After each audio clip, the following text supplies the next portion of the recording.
What is up, Rad Potential YouTube, and welcome to today's video. We're getting ready to yank this engine out. It's got a dead face. Go check out the previous video because it's broken. So I had a guy in the comments, and this is why you comment on things, because then I can mention them in videos. Want to know some tips and tricks about removing this engine out of the FD. So I'm going to go through like a quick 10-second deal. Then we're going to hop into this thing coming out to where I'll point out some of those important things. Okay. So really there's two ways to do this. One, you leave the engine harness in the car. Two, you take the engine harness out with the car. On a right-hand drive car, the engine harness is going to come out from under the ABS unit. You'll just fold that over, disconnect it from the ECU, fold that over. It's kind of a pain to get it out of the firewall. It's not entirely my particularly fond way to do it, but if you have a stock engine, that's the way to do it. Don't even worry about the vacuum stuff till you get it on the stand. The second way, pull off your upper intake manifold, disconnect everything from the engine, flip it on its side, pull the engine out. Easy peasy. Most of your big single turbo setups, you're not going to be able to get the single off the engine without lifting the engine up in some way, shape, or form. So once I get it all disconnected, I'll lift the engine up a little bit, pull the turbo off, then pull the engine out. Just works better that way. The second thing that's super important on FDs, and we'll jump right to this, is the clutch. These have a pull-style clutch. They have a fancy little throwout bearing deal. You need like 2 screwdrivers, some know-how, and it's going to frustrate you if you've never done it before. So I'll show that in more detail when we get to it, but largely push in, pop the ring, pull the whole thing out. If you can remember that, you shouldn't have to force it, guys. So let's get tearing into this thing, and yeah, I'm curious to find out what's wrong because it's only got about 4,000 miles on it. And I'm really hoping it's nothing major because we need this car back together quick because I got another project before the gap. So let's get to it.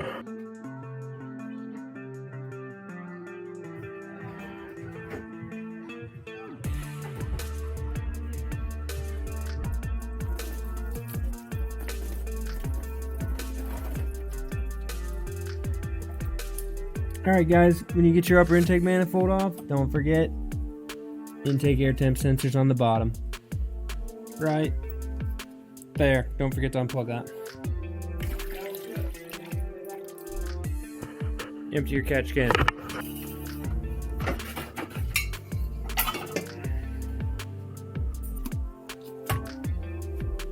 Up in this hole, which is going to be really hard for you to see, is your clutch, your throwout bearing, and all of that jazz.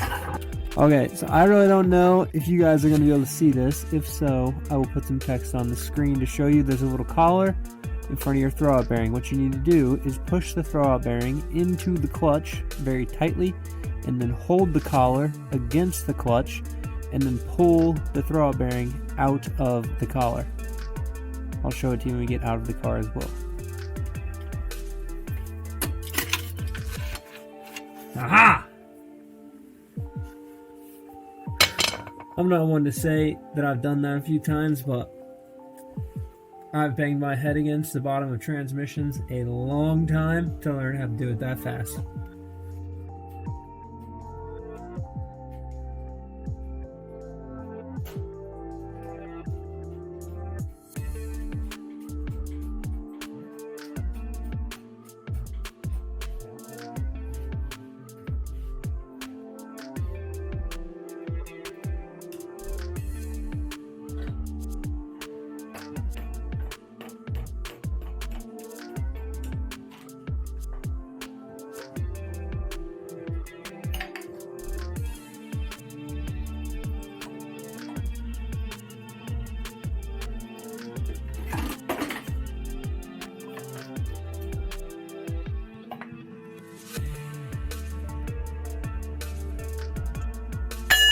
There it went. Alright guys, welcome to the end of getting this engine out, getting this engine stripped down, and getting ready to take this apart. Now, if you didn't watch the previous video, this engine had to come out because it's got a dead face on the rear rotor. We're ready to look at the rear rotor. So, I've got to get my trays out, just thinking on the fly here. When you disassemble an engine, it is very important, if you plan to put it back together, that you note where or figure out a way to keep track of where every single part that you remove from the engine came from, especially if you're doing a budget rebuild or you're just putting an engine back together, taking it apart for the first time.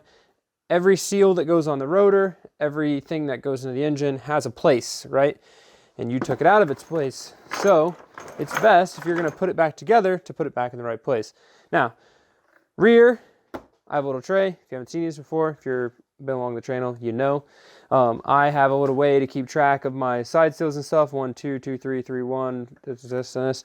Start on the gear side, da-da-da. Anyways, it's in another video. Go look at the side seal clearancing video. I know how to show you how to do that. So let's go ahead and I'll quit talking. Let's pop this apart. Let's see what we find. I am very curious to see what is going on in here and to see what broke. Oh, this keyway. Forgot the key. Forgot the keys to the car. There's a little Woodruff key that lives in the back of this. I'm gonna get that out, otherwise your stationary gear won't come out. Don't lose it. Go ahead and sit this on its side. Make sure that nothing is stuck to the face of the iron. Oh, we had one side seal pop out. No damage to the coolant grooves. Man, that bridge is a little rough. So I didn't port this engine. This was ported before it got rebuilt. Go put this on the table. My table's always sketchy, guys, with engine parts on it. The first bit of engine parts because, well, it's kind of a cheap table. Okay. I'm not seeing anything visibly terribly wrong with this side. I'm not seeing any excessive blow-by. I'll bring you in close. This is a real pretty engine. So this is a Chips Motorsports lightened, chamfered, balanced, the whole 9 yards rotating assembly. Not seeing anything wrong with it. Housings are clearance to fit the bridge. Actually, this is going to suck because there's no way for me to tell where the balance letter is on the rotor here. Man, those side seal springs feel great. Corner seals feel great. I am going to put this in the video so I don't forget. This dot right here is where I'm going to start my number 1 apex seal. That dot, because there's not a dot in the rest of them. That's remnants of a balance hole. So that's number 1. Gear side, that one, number 1. Remind me. Okay. I think I want to go ahead and get the housing off and then deal with the rotor, because those apex seals, I want to make sure I catch all the corners instead of trying to lift the rotor out and losing all the seals on the bottom. This is a little tool. It's the same thread, I believe, almost as your bell housing bolts or something. Pull your dowels out with that. Dowels are not entirely, need to go back in the exact same place. They are all the same. So these apex seals are going to want to fall down. So I want you guys to watch carefully for me. Make sure they don't fall completely out of the engine and the springs go flying. Housing, it just doesn't feel that great. Oh, that feels so bad. I think that might just be chooched, guys. Okay, I'm going to show you this. You're really not going to be able to see it. There's a lot of marks, just lateral grooves. The housing's pretty grooved too. These are i-rotary apex seals. Man. Here, I'll do it next to the microphone. Hear this? My fingernail scratching that? Man, I don't like that. I don't like that. All right, number 2, apex seal. Springs. Is it the same? Oh, yeah. Man, that chewed that up. Man. I just don't like that. That is not good, guys. Not good. We don't like housings that aren't smooth. No visible damage to the faces of the rotor. One of the things we were worried about, right, is detonation Detonation can dent the face of the rotor. So you'll see a big dent. Now these have been, you know, fancy machined up, all pretty like, so don't mistake the cuts and stuff for a dent, but I guess that's where they side cut them there. They clearance these edges. There's like a little lip here. Okay, now it's time to lift the rotor off. Remember, all the seals are going to come out. This dot right here, number 1, so this is our number 4, and then you follow it around.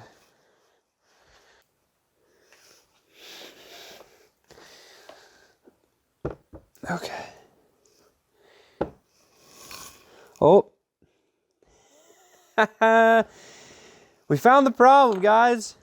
We figured it out. You guys didn't even get to see it. Oh, look at this. That is a broken side seal. Look at that. Dang. Are you guys seeing that? Yeah, you guys are seeing that. Look at that. Man, that's gnarly. I have never seen one break like that. Holy cow. Sorry to look at my face really close, but I can at least see the camera. Man. That's wild. That is wild, guys. And you can see too, look at the burn mark right here. You can see where it's burned through the edge of the rotor there, this one. So we got the same dot right here, so we'll just 1, 2, 3 all the way around. So that's 4-5. This one will be 6-4. And this one will be 5-6. We'll use 5-6 to knock these springs out. Dang, that spring got torched too. Y'all can see the blackness. Sheesh. Holy cow, I still can't get over that. I've never seen one just chew the edge of that off. And it doesn't even look like, do you imagine this side seal being clearance too long, you know, as if like the piston engine equivalent, if you're a piston guy, which hopefully if you're learning stuff, if you didn't clearance or make your ring gap big enough, say you're running nitrous, the rings will expand and they'll touch the ends and it'll pop up and it'll pop the top of the piston off. So if this clearance on the side seal was too tight, you know, that could have broken that, but I really don't know what could have broke it. But the one thing that I will guess, no, because these aren't really ported. This is just a street port here. It has a port scribed into it, but it wasn't done. See that? See the mark there? This is my number 1. Oh! Culprit number 2! Look at that. So we've got a broken corner seal, and I set that side seal down over here, and a broken side seal. Dang, guys. That's gnarly. But hey, did you watch the other video? I said we've got one hole down, right? Just one. What are the things to look for? There you go. Corner seal, side seal. We break any others? No, those are fine. Okay. Yeah, when I picked that corner seal up, it crumbled in my hand, and I was like, I'm pretty sure I grabbed all the little apex corners out of it. Dang, guys, that's so wild. I'll be interested to get this rotor cleaned up and make sure that the rotor isn't hurt at all. But I'm going to go ahead and tear down the front of this, pull the rest of this apart, and then we'll recap the rest of the video and see if we find anything else interesting. Holy cow, that's gnarly.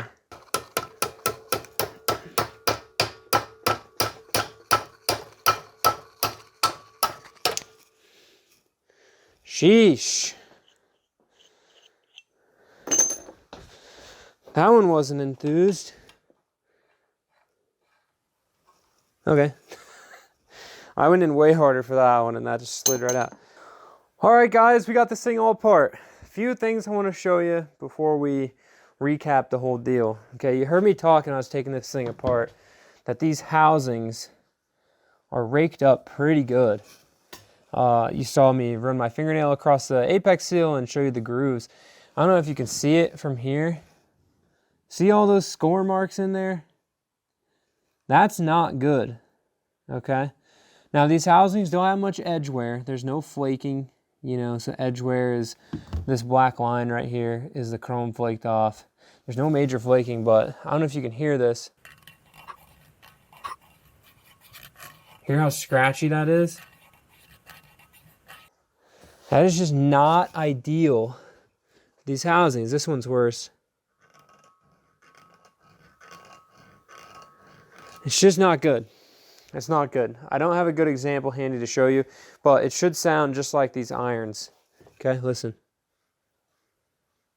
You don't hear anything. Dead smooth. No crazy noises. So, I've never ran an engine with these i-rotary apex seals, but I'll clean this off so we can see it. But man, that just, I don't know if they're harder. So this reminds me of taking my half bridge 12A apart.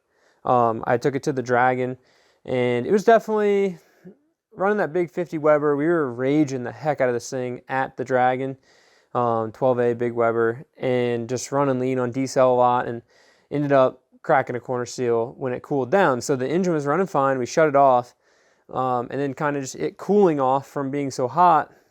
And when we went to start it back up, it was missing like crazy. We limped it all the way home on one rotor. But anyways, that engine had RA super seals in it, and I beat the crap out of that 12A. So the guy that had it before me, and it just was like the housings were wrecked. I mean, it was the worst looking housings you could ever have. And those RA super seals are super hard. You know, they're built to take detonation and boost, but they just rage on these housings. And this reminds me of that. I was under the impression that these i-rotary seals were softer and were built to bend, not cracked. But I'm not a super, I don't know too much about them. They're kind of new to the scene.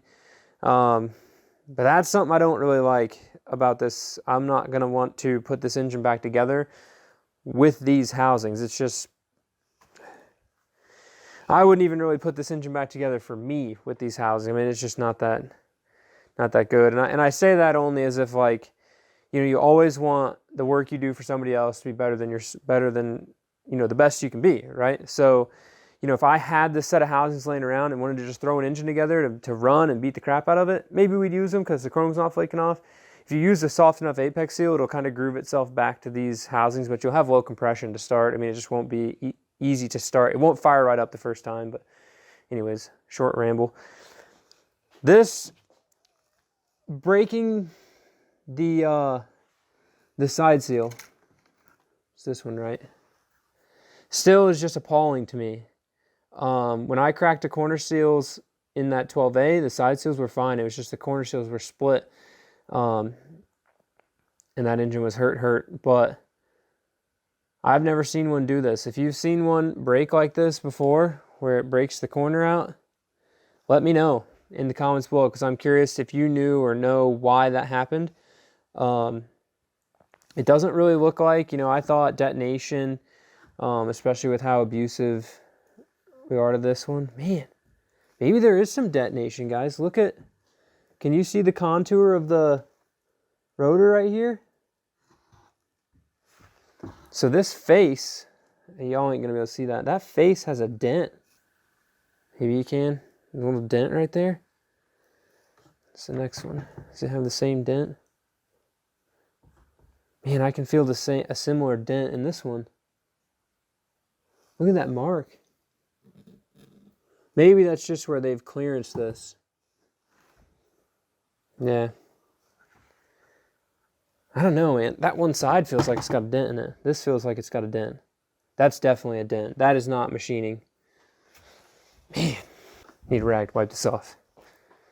Man, this is just not the ideal situation, guys. Not the ideal situation. Okay, I'm not sure if you guys are going to be able to see that, but do you see, maybe when the light moves, I know my eyes can see it, I don't know if the camera can see it, but see this dent right here? So this is the rear rotor. So it's going to sit in the engine like this. We're looking down from the front of the engine. It's going to turn like this. Detonation would cause this rotor to go backwards, which would dent this side of the face right here. You know, now I'm really curious. if these rotors were in backwards. See how the chamfered edge here? This is designed to help close the port and shove the air out. So in theory, this rotor should have been a front one rotating this way so that this, the chamfered edge, would scrape over the ports, close them, come down, right? Or am I thinking about that wrong? Would you want the chamfered edge on that side? No, you wouldn't want it on that side because this is the part this side's going to close the intake port, right? I don't know. Comment below what you know because I haven't. I didn't put this engine together. I just put this engine in the car initially. So I'm curious about that too. I wonder if it's machined the exact same way on these. Yeah, I mean, if you ran this rotor right here as a rear, that would be facing the right way. Another interesting thing. You guys learning? I'm learning. It's good stuff. Let's see. Any dents on this one? No? Nah, no dents. But I will tell you, that rotor is definitely dented.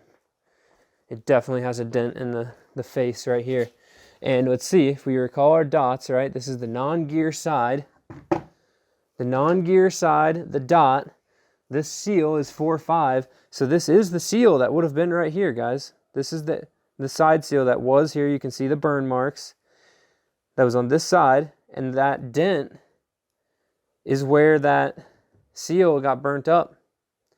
So maybe we had some detonation and that's what caused this failure. Here's your broken corner seal again. Huh. I don't know, guys. I don't know. But what I do know is that this is bad. And I know that this means we got to tear this thing down, which we did, and fix it. So we're going to get to cleaning this stuff up this week. I'm going to get to getting this engine ready to go back together. Dent and all, maybe. And hopefully I can source some housings.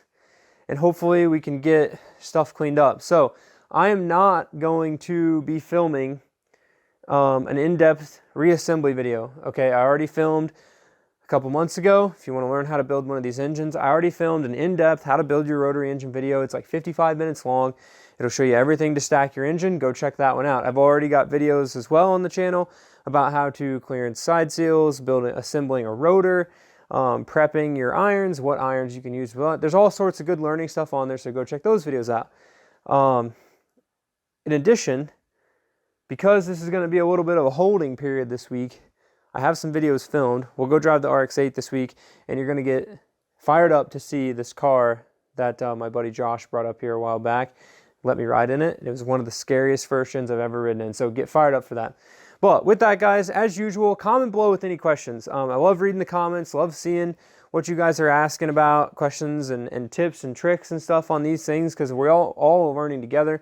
The rising tide raises all the boats. And, you know, it's super helpful, and I love seeing you guys engage with stuff.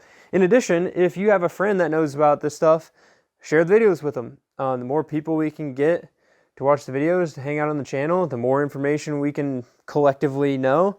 I can learn more, which I can help you guys learn more. So with that, I'm going to hop inside, start finding parts for this thing, and I hope you guys enjoyed the video. Thank you guys very much for watching. We'll see you in the next one. Keep it rad. Not with FDs, though. Gotta find the dog. Come here. I got a really good question for you tonight, dog. A really good question for you. What? You doing all right? Hey, do you think a piston engine would crack the piston with bad detonation? Jump if yes. What? Hey, come here. You didn't even jump. Do you think a piston engine would crack a piston with bad detonation? Yeah. See, rotary engines are reliable.